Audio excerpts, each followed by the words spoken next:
Halo, selamat sore. Jadi hari ini kebetulan aku lagi mau ngobrol-ngobrol nih sama sosok orang yang kesehariannya kalau di rumah demen banget sama burung.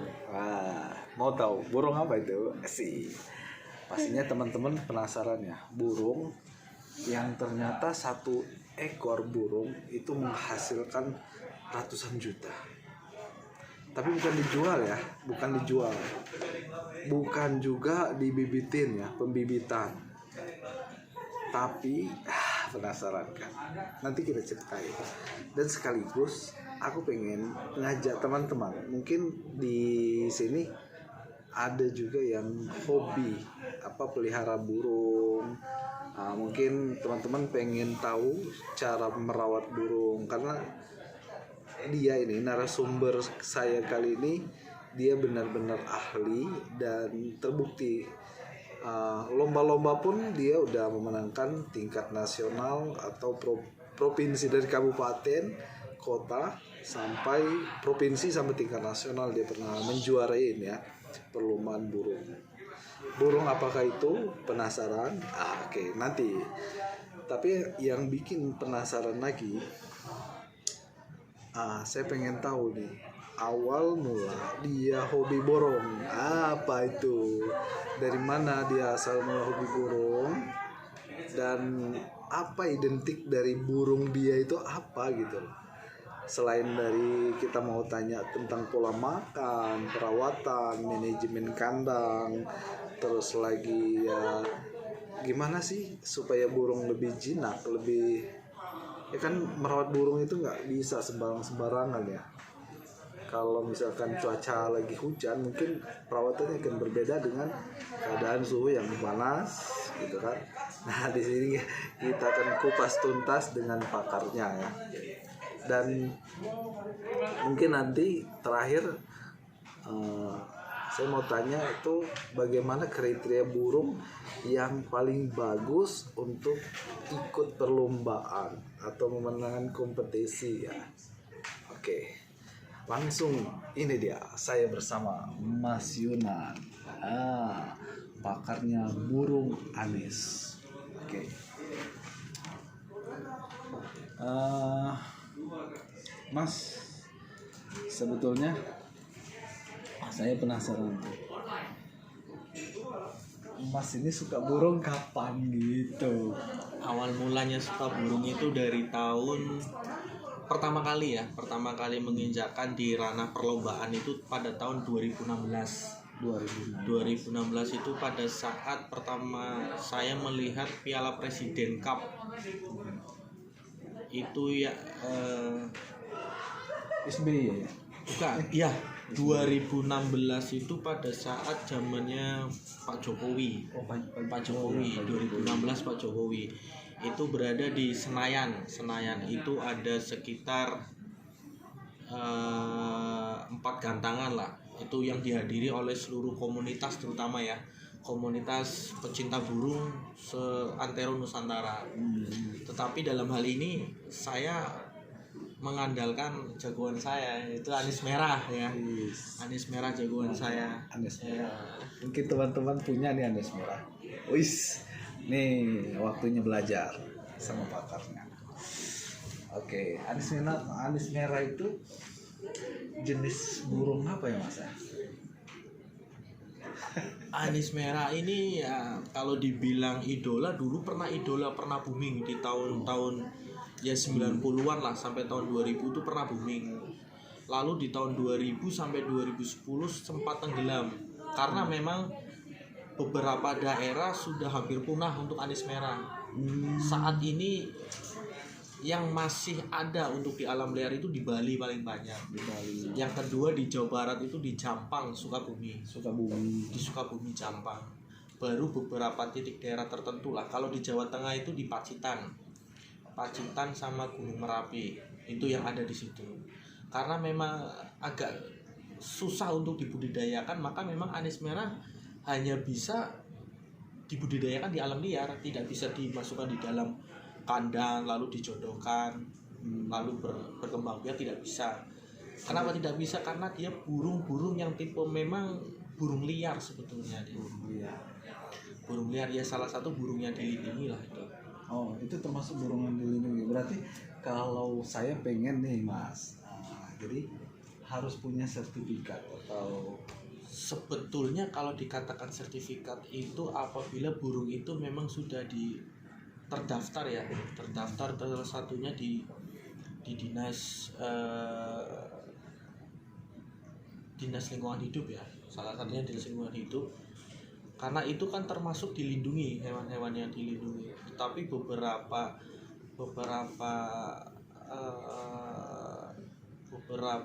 penangkar anis merah ini memang, contoh kayak di Bali itu memang dia membudayakan benar-benar anis merah, karena salah satu anis merah ini salah satu penghasilan mereka. Terutama itu di Bali itu di daerah Singaraja dan Pupuan. Daerah Pupuan. Pupuan itu Kabupaten Tabanan. Tabanan ya.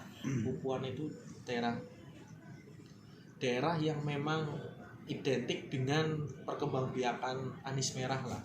Paling banyak memang dari Bali ya, Pupuan itu. Oke. Jadi mungkin habitatnya mungkin ya di sana lebih ya, ada mungkin lebih adem. Jadi karena ini tipe-tipe burung dingin lah. Tipe-tipe burung dingin. Jadi kalau misalkan tipe dingin seperti itu, burung itu agak susah merawatnya kalau misalkan di musim panas. Di Jakarta. Betul. Kalau di Depok, Bogor mungkin masih bisa. Cuman kalau teman-teman mau pelihara burung anis, lokasinya misalkan di Jakarta itu mungkin agak sulit ya. Sebenarnya kalau untuk perawatan sih tidak ada masalah, tapi kalau untuk perkembangbiakan agak susah. Dalam artian perkembangbiakan ini kan perkawinan itu agak susah. Memang dia harus di alam terbuka, dikawinkan ya. Dia memang harus di alam terbuka, terutama dia harus di tempat-tempat yang dingin, rindang, kayak seperti di Bali itulah saya contohkan. Itu memang tempatnya di pegunungan sana. Desa Pajahan, Pupuan, Dauhan itu hanya ada di Bali. Di Bali ya. Paling banyak memang di Bali.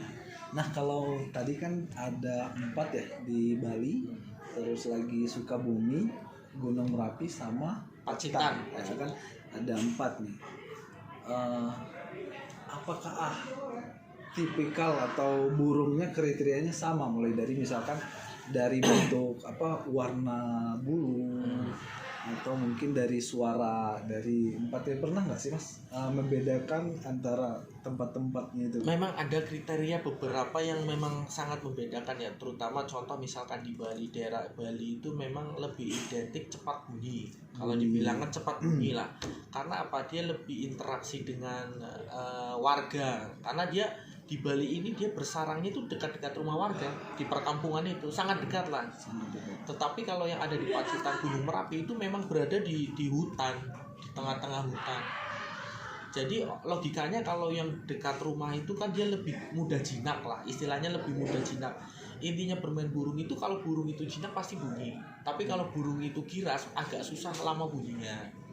Intinya di situ, makanya khususnya di pemain anis merah itu komunitas lebih suka tertarik dengan burung-burung yang didatangkan dari Bali dibandingkan dengan di daerah Jawa Tengah, Pacitan, Gunung Merapi maupun di Jampang ya, Jampang Sukabumi. Tapi kalau untuk seperti bentuk fisik itu memang kalau di Jampang itu memang agak besar burung-burungnya, agak besar dibandingkan dengan burung yang ada di Bali. Di Bali memang agak kecil. Kalau untuk beberapa pemain senior anis merah itu lebih suka malah burung-burung yang dari Jawa Barat, dari Jampang, karena mungkin dari karakter mentalnya, mental tempurnya. Karena bermain burung itu terutama adalah mental tempur ya. Yang diutamakan adalah mental tempur. Ketika burung itu sudah ada mental tempur, kita tarungkan pasti ya bisa tampil maksimal lah dibanding dengan burung-burung yang tidak ada mentalnya. Makanya bermain burung adalah yang utama kita cari adalah mental tempur dulu. Ketika mental tempur itu sudah ada karakter dari si burung itu, ya masalah juara tinggal hoki, kembali ke hoki ya. Oke. Jadi gitu ya teman-teman. berarti merawat burung, pelihara burung itu sebetulnya emang harus ada tekniknya. Terus lagi kita benar-benar harus memahami mungkin ya karakter burung itu berasal dari mana. Mungkin di situ kita bisa tahu ya, mungkin dari suara atau dari bulunya, warnanya, fisiknya secara fisik ya. Nah tadi Mas Yunan, namanya Mas Yunan ya, belum kenalan ya tadi ya. Jadi Mas Yunan tadi kan bercerita tentang karakter dari burung itu sendiri. Apa identik dari burung itu, mulai dari karakter. Seperti apa sih dalam perawatan, atau mungkin perawatan mulai dari pola makan atau dari kandangnya, seperti apa sih Mas itu untuk membentuk karakter menjadi petarung yang kuat, yang bisa menang lah gitu. Ya intinya kalau kita mau merawat burung ya, pertama kali itu adalah kita melihat bakalan calon burung itu pertama dari segi mental. Kalau burung itu sudah punya mental bagus, itu siap untuk dijadikan di ajang lomba. Tapi kalau dari punya bakalan burung yang kurang bagus ya memang agak sulit kalau untuk bisa terjun ke area gantangan ya. Makanya pertama kali kita pemain burung ya, terutama kita cari adalah mental burung. Kalau burung tidak punya mental, mau apapun dipoles seperti apapun nggak bakalan bisa, karena dia bukan mental petarung. Seperti itu. Contoh misalkan ciri-ciri yang mempunyai mental tempur untuk digantangkan ya. Pertama adalah mungkin kalau di anis merah ini dari mata ya. Mata itu lebih menonjol mengkilap besar, itu tanda tanya. Kemudian paruh itu agak tebal.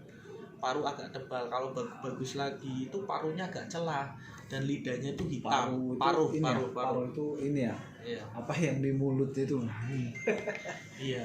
Paruhnya itu harus tebal lah. Paruhnya ya tebal dan proporsional dengan mata. Itu. Kemudian dari badannya.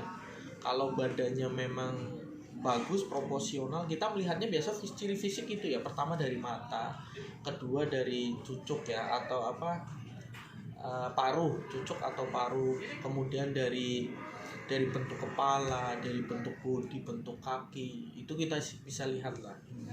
Terutama itu. Kalau kita sudah mempunyai bahan yang bagus ya, kita tinggal mulai perawatan. Kalau dari perawatan sebetulnya gampang, hanya pur sama air doang. Tetapi kunci dari perawatan itu adalah konsisten. Kalau kita konsisten memelihara burung, merawat burung, tidak akan membohongi lah hasil konsisten kita perawatan burung. Pasti akan mendapatkan hasil yang maksimal. Mantap. Benar-benar saya nggak salah mencari narasumber tentang burung ya. Nah, masalah perawatan nih baru aja dibilangnya masalah perawatan. Sehari itu seperti apa sih Mas perawatannya itu? Apa sama kayak merawat istri kayak dipoles-poles gitu?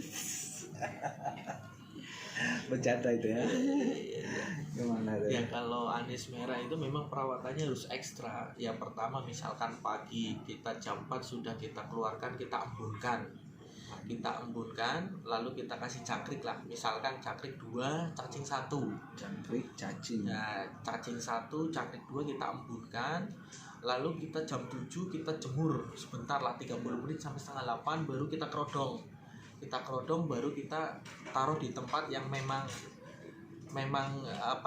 tempat, kalau saya memang ada tempat khusus yang memang dimana di situ ada kericikan air supaya mereka tuh merasakan tenang seperti di alamnya. Suara bisingnya itu ya bising air lah istilahnya, kayak seperti di sungai, suara sungai. Lalu diberikan pemasteran. Kalau saya menggunakan MP3 lah, MP3 suara masteran supaya apa? Ketika burung itu beristirahat, itu dia sekalian mendengarkan suara-suara burung-burung lain untuk masteran, agar supaya memori dia bisa merekam dari suara-suara masteran itu. Nanti jam 4, jam 5 dikeluarkan, diangin-anginkan burung itu Setelah diangin-anginkan sampai jam 5 lah, nanti jam 5 itu baru dimandikan. Setelah dimandikan dikasih cangkrik 2, kerontong, istirahat full. Lakukan itu setiap hari lah. Itu untuk perawatan harian, berbeda dengan perawatan nanti akan mau lomba. Oh itu Seperti itu. ya, udah ngomong lomba lagi ya. Tapi jangan dulu ya, soalnya saya masih penasaran nih. Perawatan burung. Jadi emang kalau saya ya punya burung, emasnya tadi dari 2019 ya, 2016. 2016 dia mulai kenal burung. Kalau saya mau pelihara burung sekarang, kan harus banyak belajar. Nggak mungkin saya ujuk-ujuk udah punya sangkar yang bagus, udah tahu kondisinya burung ini harus ada tempat dingin dikit gitu, malamnya mau seperti apa. Nah Mas dapat ilmunya dari mana? Ada komunitas atau sering tanya-tanya di mbah? Ya, jadi gini, memang awal mulanya kita awam pemain burung ya. Kita harus otomatis bertanya-tanya lagi, mana sih, mulai dari perawatan. Intinya harus bertanya. Pada saat itu saya di 2016 mulailah menggeluti anis merah ini. Saya bertanya di komunitas. Komunitas. Saya ada komunitas namanya Anis Merah Cikarang Bekasi, AMCB. AMCB. Lah, di situ adalah salah satu ya termasuk salah satu komunitas yang solid lah ya, yang di Bekasi. Sampai sejauh ini memang beberapa dari komunitas itu sudah menelurkan atau memecahkan atau mengorbitkan lah beberapa jagoan lah dari situ, terutama jagoan anis merah ya. Itu memang ya sudah beberapa memenangkan di kejuaraan. Nah, dari situlah saya mencoba untuk mencari tahu apa sih cara perawatan anis merah seperti apa untuk bisa mencapai juara, terutama di ajang perlombaan ya. Disitulah salah satu kita bisa ya melakukan silaturahmi. Salah satunya dari silaturahmi, mencari permasalahan dan mencari jawaban solusi burung ini. Misalkan burung ini mandek, solusinya apa? Burung ini sudah bunyi tetapi digantangkan tidak mau bunyi. Itu adalah salah satu permasalahan. Dan permasalahan itu yang bisa kita pecahkan adalah dengan cara masuk di komunitas yang memang notabene komunitas itu kan sudah paham lah terkait dengan anis merah ini. Itulah saya salah satu bisa sampai mengikuti perlombaan di kelas nasional. Oke. Nanti saya mau tayangin juga nih, kalau boleh, sertifikat lomba-lombanya di videonya. Siap. Di akhir videonya ya Mas. Siap. Banyak banget. Kita udah mulai bergeser pembahasannya ke perlombaan nih teman-teman harus tahu ya. 1 ekor burung itu harganya mahal, lebih dari 1 unit mobil mungkin. Soalnya kenapa? Ya penasaran? Oke, kita tanya. Mulai dari perlombaan. Ya, oke. Nonton film jorok ya. Jadi perlombaan ya Mas. Perlombaan kapan sih Mas mulai ikut lomba dan langsung menjuarain atau enggak? Kalau pertama kali ikut lomba itu di tahun 2017 ya, karena 2016 itu saya baru pertama kali mengenal anis merah itu di Piala Presiden Cup ya. Kemudian saya baru ikut ke komunitas sekitar 2016 bulan Oktober November. Lalu saya mulai membeli anis merah dari mulai harga ya jutaan lah, 3 juta, 5 juta. Kemudian saya gantangkan, ikuti komunitas. Ternyata tidak semudah itu, menggantangkan tidak semudah itu. Kita gantang langsung juara tidak semudah itu. Ternyata yang saya pikirkan itu tidak seperti yang saya bayangkan. Saya gantang pasti juara, enggak. Butuh proses. Nah, proses ini yang membuat saya ini semakin belajar untuk memahami anis merah. Dari punya anis merah yang harga 3 juta, 5 juta, di kerenteng ada 10 burung, saya ganteng belum tentu ada yang moncer. Akhirnya saya berpikir keras, bagaimana saya supaya bisa menjuarai di kontes terutama di anis merah ini ya. Akhirnya pada saat tahun 2017 saya ke Jogja, Piala Valentine. Di sana ada burung yang saya taksir, lalu saya beli pada saat itu burung 23 juta. Pertama kali saya beli burung anis merah. Yang juara loh ya, itu yang juara. 23 juta itu saya beli. Lalu saya dikonteskan itu di Piala Pancoran Cup. Itu memang langsung tembus juara 1. Pertama kali saya mempunyai anis merah langsung juara 1 ya, embun pagi namanya. Embun pagi ya. Embun pagi. Burungnya masih ada, Mas? Burungnya masih ada. Burungnya masih ada, cuman sudah saya jual ke teman satu udah komunitas. Dijual. Pastinya lebih dari 23 juta ya itu. Jangan-jangan 50 juta lebih kali ya. Soalnya lomba pertama dan menang. Iya. Terus lanjut, Mas. Lanjut, saya mempunyai burung yang namanya Fusion ya. Fusion namanya Fusion memang. Kenapa saya beri nama Fusion? Fusion itu artinya adalah perubahan lah. Penggabungan atau perubahan. Kenapa saya sebut perubahan? Karena dari pertama kali saya melihara burung dari 1 burung, 2 burung sampai 10 burung, saya tidak bisa berkembang. Akhirnya saya berpikir cari yang paling bagus, coba seperti apa. Akhirnya pada saat itu tahun 2017 pertengahan lah, bulan Juni saya ke Bali. Saya memutuskan untuk ke Bali, ke tempatnya sarangnya anis merah ini. Ke sarangnya anis merah saya. Buset, Saya datangin tempat sarangnya anis merah. Kebetulan saya punya relasi lah atau kawan-kawan di sana. Saya main ke gantangan, saya lihat perlombaan. Di situ ada Bali Vaganza namanya. Bali Vaganza. Saya melihat burung itu namanya halilintar kalau saya bilang. Halilintar. Bukan Atta Halilintar ya. Halilintar. Nama burung. Nah, pada saat itu memang saya menaksir burung itu. Padahal burung itu bukan juara 1, tapi saya memang sudah sreg di hati. Nih Mas, stop dulu. Kenapa sih langsung sreg di hati gitu kan? Kayak kalau milih cewek itu kan ada kriteria. Cantik, badannya putih, terus rambutnya lurus, bola matanya indah. Nah, ini kenapa? Apakah burung seperti itu juga langsung jatuh cinta? Pandangan pertama. Kalau memilih burung itu memang penentuan hati, itu penentuan hati ini. Ya, sreg hati apa enggaknya ini ya. Kenapa sreg di hati? Karena kita harus jeli melihat burung yang juara 1 itu belum tentu itu akan stabil. Tetapi burung yang masuk dalam peringkat 1 sampai 10, kemungkinan di 1 sampai 10 ada burung istimewa, burung bagus ya. Dan burung istimewa itu pada saat digantangkan itu dia tidak tampil maksimal, tetapi saya melihat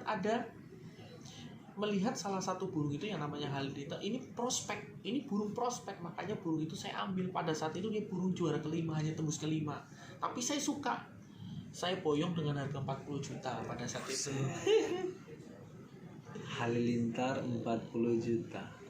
Pertanyaan saya, masihkah burung itu? Almarhum. Burung sudah, jadi gini.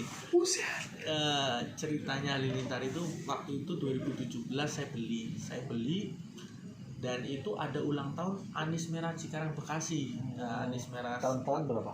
Tahun 2017. 2007, masih 2017. Udah beli burung 40 juta satu.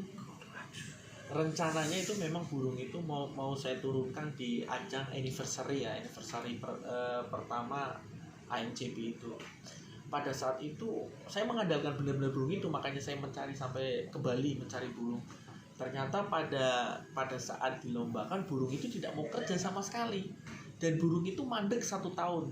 Malah pernah burung itu sempat mau dijadikan ajang istilahnya apa ya, ajang judi lah.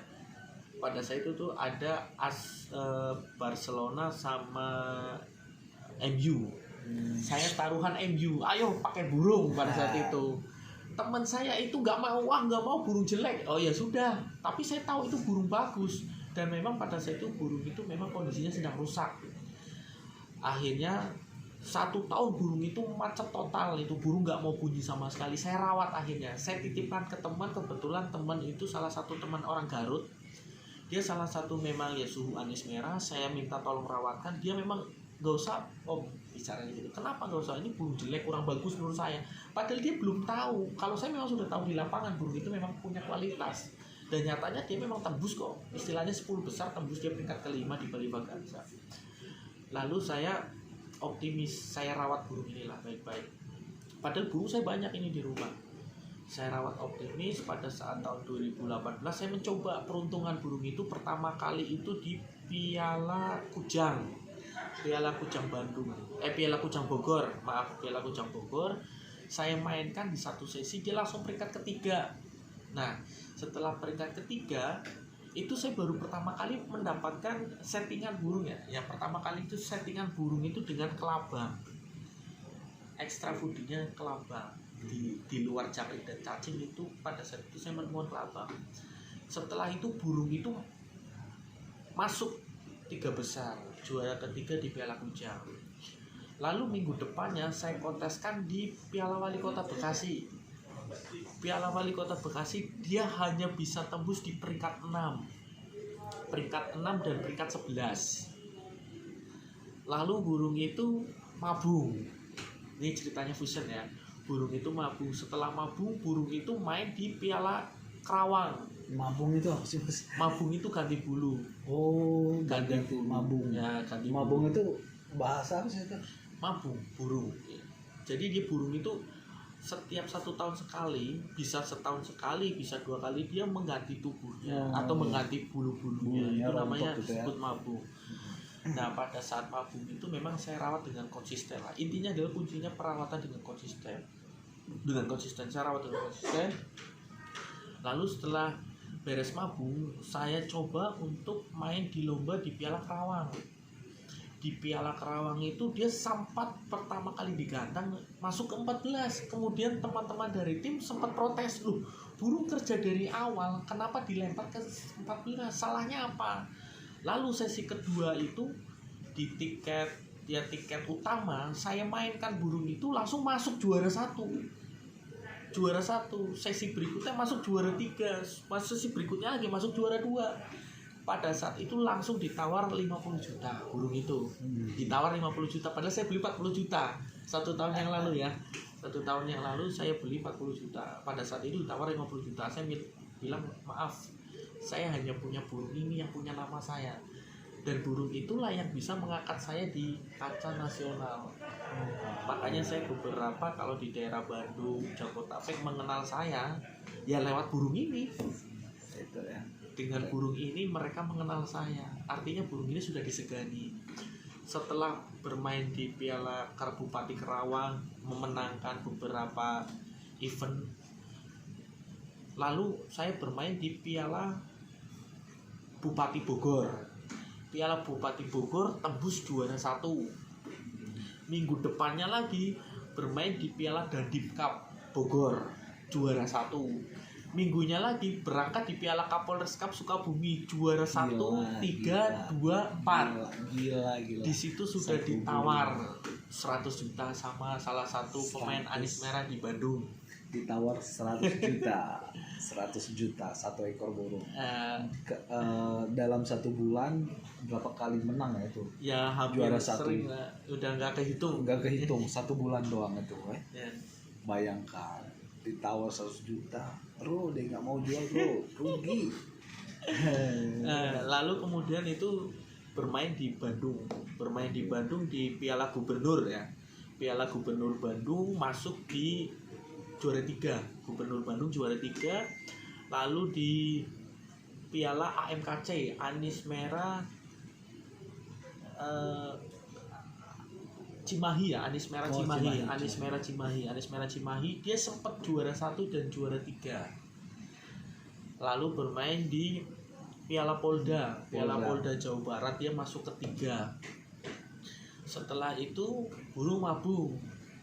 Setelah mabung bermain di Cibubur. Jadi dia berganti kulit ganti itu ganti baju lagi, ganti baju. Jadi ganti bulu-bulunya bulu. setahun 2 kali. Dia setahun 2 kali. Setahun 2 kali. Memang cepat dia ganti bulunya Ganti karena bulu, memang ya. dengan settingan yang keras ya. Itu aneh sih. Dia ganti bulu lalu dia main di Piala Panglima di Cibubur. Dia masuk ke 2 dan ke-6 kalau nggak salah itu, ke-2 dan ke-6. 2 dan ke-6 lalu ada Piala Raja. Di Piala Raja dia masuk juga. Lalu yang pada saat itu pernah ditawar 200 juta. Nah, 200 juta. sudah ditawar 200 juta. Dijual nggak Mas? 200 Nggak, juta tuh aku nggak. dijual. Enggak ya Mas? Nggak, belum. Padahal mau untungnya udah berapa ya? Belinya 40 juta. Kalau Udah misalkan 160. 160 juta untungnya ya. Belum ditambah untung juara. Kenapa Mas nggak mau jual? Karena itu aset ya. Aset. Dan itu yang Betul. itu Betul, aset. setuju aku. Itu aset dan itu yang membesarkan nama saya di dunia kicomania ya. Iya.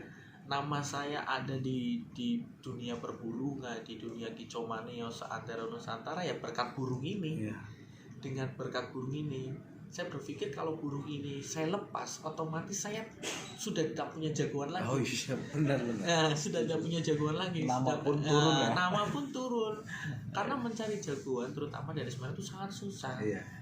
Karena apa? Kenapa saya susah? Anies Merah itu yang dilihat adalah dari seni gaya bermainnya. Pertama gaya dari dia kan teler ya, teler kicauannya berteler ya. Telernya itu memang gayanya itu memang berbeda dari yang lain, makanya dia dilayak bisa jadi sampai juara 1 begitu. Oh, nah itu Keistimewaan dengan cara bertelernya dia. Mas, itu kan udah baru sampai provinsi belum nasional ya. Saya potong dulu. Juara pertama apa namanya? Setiap juara berapa? Rata-ratanya. Kalau dipukul rata-rata agak susah ya, karena kita kan melihat Variatif dari ya. kelas ya. Pertama kita ketika main di tingkat lat berat, tingkat lat pres, tingkat regional, terus piala bupati, piala wali kota, piala gubernur, piala kapolda, tingkatannya berbeda. Paling tinggi itu pada saat bermain di Piala Sukabumi ya, Kapolres Cup Sukabumi mendapatkan 13,5 juta. 13 juta. 13,5 juta. Itu di tiket utama ya, di tiket utama. Tadi kan cerita-cerita di belakang layar tadi tuh. Mas Yulan pernah mendapatkan hadiah 1 unit motor ya. Nah, di mana itu Mas? Ajak apa? Sebenarnya bukan unit motor, bukan, tapi uang itu dikumpulkan untuk beli motor. Oh, Bukan. gitu. Jadi memang saya mengumpulkan itu dalam kurun waktu berapa bulan itulah ya. Saya kumpulkan di ajang-ajang event gede, saya kumpulkan ya, ada yang 3 juta, ada yang 5 juta, ada yang 10 juta. Saya kumpulkan, lalu pas saya buka amplopnya, saya memang nggak pernah buka amplopnya, nggak pernah. Jadi setiap event itu langsung saya kumpulkan saja. Kalau untuk beberapa untuk joki memang ada lah untuk timku untuk joki ya. Tapi dengan hasil itu saya kumpulkan, pas saya buka oh cukup. Akhirnya pada saat itu saya ngeliat motor nih, udah beli itu aja lah. Supaya itu salah satu kenangan dari burung, bahwa burung ini pernah menghasilkan 1 unit motor itu. Iya. Tadi kan Dalam hitungan beberapa bulan saja ya itu Iya. sudah bisa menghasilkan. beberapa bulan menghasilkan. Oh, lu kerja aja. Kerja 1 tahun aja mungkin baru dapat 1. Alhamdulillah ya. Artinya jadi teman-teman, kalau teman-teman di sini suka apa burung, tekunin, fokus, benar-benar dipelajarin. Jadi teman-teman bisa juga seperti Mas Yunan yang baru belajar dari 2016 tapi sekarang udah expert di bidang burungnya. Mungkin udah sering menjadi narasumber di bidang burung di komunitasnya. Karena memang sudah terbukti dia merawat burung dari orang nggak percaya burung. Iya. Burung itu bisa menjadi aset dia. Karena nggak semua orang bisa kayak gitu. Saya pun kalau misalkan merawat burung, punya burung, nggak sedetail itu melihat. Jadi benar-benar kayaknya udah benar-benar menyatu antara burung dengan apa ya, jiwa ya, udah menyatu. Jadi gitu ya.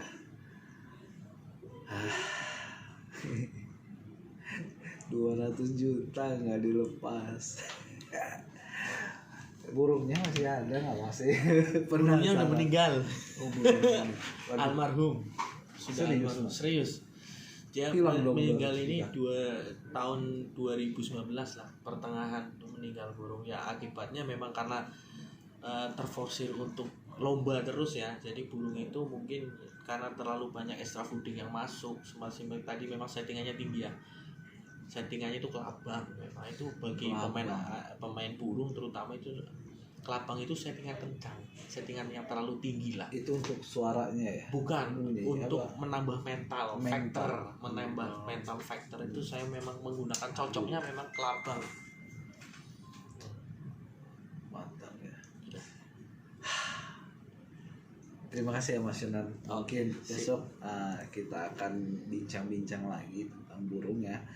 Untuk kali ini berhubung udah terlalu panjang, jadi cerita-ceritanya ya endingnya 200 juta hilang dan sedih gak sih Mas? Sudah ada penggantinya. Oh, penasaran ada penggantinya buat cerita video Ya selanjutnya. siap. Nanti saya ceritakan. Video selanjutnya gimana proses perawatannya. Ini dimulai dari nol lagi. Oh iya. Yes, Ini dimulai dari dari nol, pasti seru. Teman-teman yang suka burung wajib belajar mulai dari sekarang. Oke, hello, terima kasih. Assalamualaikum warahmatullahi wabarakatuh. Semoga bermanfaat. Buat komunitasnya apa? Silakan. Semoga untuk Anis Merah Cikarang Bekasi sukses selalu, semakin solid, menambah solidaritas dan pantang mundur sebelum digantang. Sukses terus AMCB.